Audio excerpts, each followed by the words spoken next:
अब आप मुझे बताएं कि आपके घर के अंदर चाहे तिरंगा लहरा रहा है, चाहे केसरी है, चाहे भगवा है, चाहे हरा है, मेरी औकात क्या है जब आप संविधान आपको इजाजत देता है वो करने की? मेरी या किसी इंडिविजुअल की आपके प्राइवेसी में मैं ताला तोड़ के आपके घर पे कैसे चढ़ सकती हूँ? तो इसका मतलब मुझसे बड़ा क्रिमिनल, मुझसे बड़ा ठग कोई नहीं है। तो अगर आपकी प्राइवेसी है, वो आपका घर है, आप कुछ भी लहराएं, आपका संविधान, तो इसका मतलब मैं करवा रही हूँ ना। और अगर अभी आप देखना जंतर मंतर पे हम लोग हैं, अगर मैं अभी 4 नारे लगाती लगाती बाहर तक जाऊँ ना और कुछ नहीं, पीसफुल अपने प्रोटेस्ट के लिए जाऊं, तो मुझे पुलिस ऐसे पकड़ेगी, ऐसे घिराव कर लेगी कि इतने प्रोटेस्टर्स नहीं होंगे जितने पुलिस है। तो वहां पे इतना डिफॉल्ट क्यों था? वहां पे पुलिस कहाँ थी? वहां पे कर्मचारी क्यों सामने नहीं आए?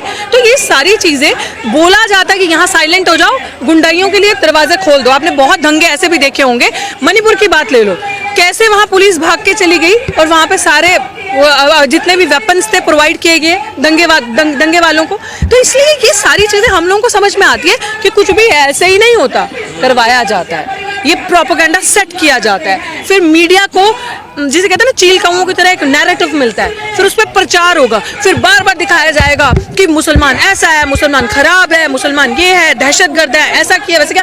जबकि वो कांड करने वाले भी 100% जब कार्रवाई, अगर कहते हैं ना फेयर एंड जस्ट इन्वेस्टिगेशन होगी, तो वो कार्रवाई में पता चलेगा कि वो बंदा भी बीजेपी से ताल्लुक रखता होगा, आरएसएस से ताल्लुक रखता होगा, जिसने शूट आउट भी किया।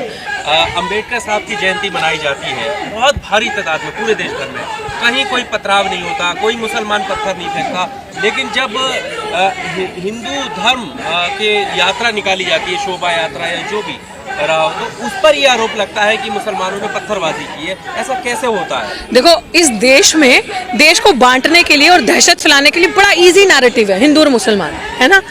मर्रा तो दलित भी है साथ साथ। लेकिन आपने बिल्कुल सही बात कही कि जब अंबेडकर साहब की वो निकलती है तो इन्होंने, क्योंकि बीजेपी को कहीं ना कहीं ये चीज़ बिल्कुल पता चल चुकी है कि जितना हमने पिछले 2014 के बाद से मुसलमानों को सताया है, बदनाम किया है, कोरोना काल में तक नहीं छोड़ा, पूरी तबलीगी जमात को बदनाम करने की कोशिश करी, हर तरीके से, जिससे कहते हैं ना CA-NRC से लेकर प्रताड़ना करने की कोशिश करी, तो उसको एक मतलब ऐसे अंडरलाइन करके रख दिया। आपने हमारे चैनल को सब्सक्राइब नहीं किया है तो आम पब्लिक चैनल को सब्सक्राइब कीजिए और हाँ, बेल आइकन जरूर दबाइए।